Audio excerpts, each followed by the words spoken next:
secara bukan secara naif, secara intuisi, karena kita nggak tahu ujungnya, maka kita berkonfrontasi tentang apa yang secara positivistik tersedia.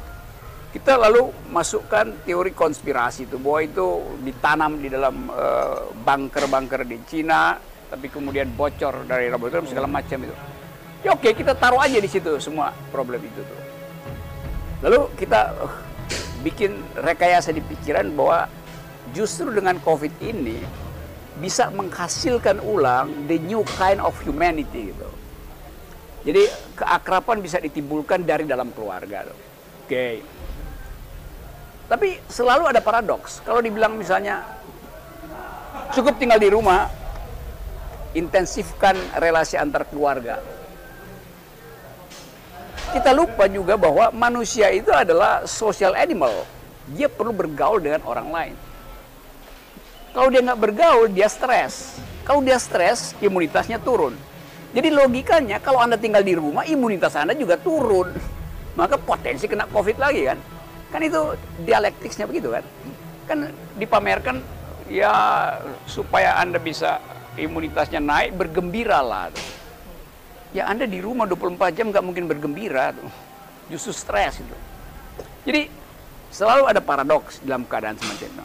Nah paradoks itu yang bisa kita expand menjadi paradoks sosial.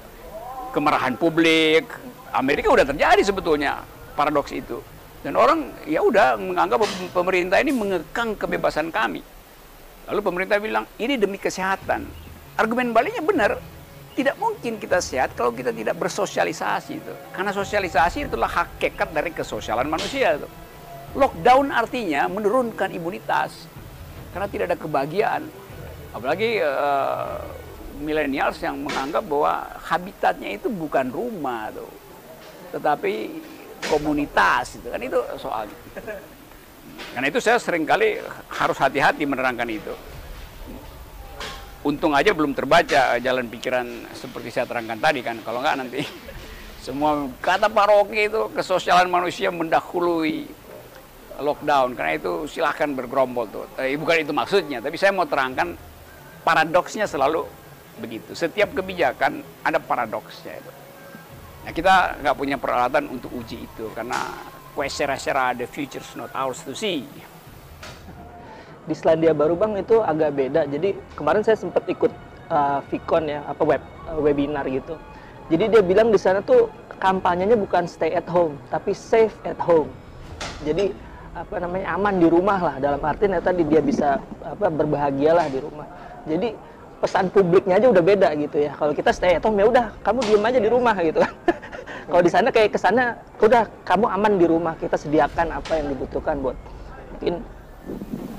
Ya itu juga pemerintah tidak punya imajinasi untuk membuat safe, happy di dalam rumah kan.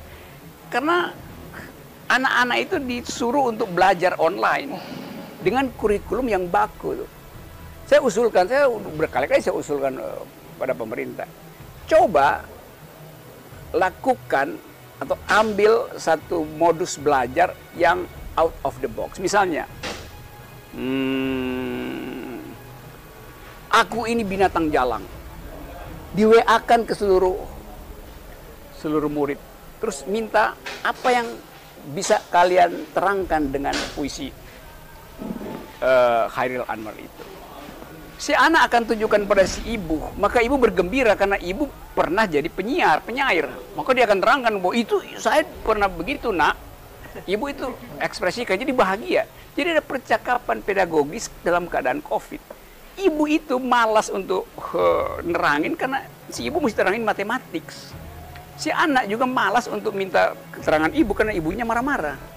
Nah kalau pemerintah misalnya blast itu, kenapa ini disebut sebagai tahu isi?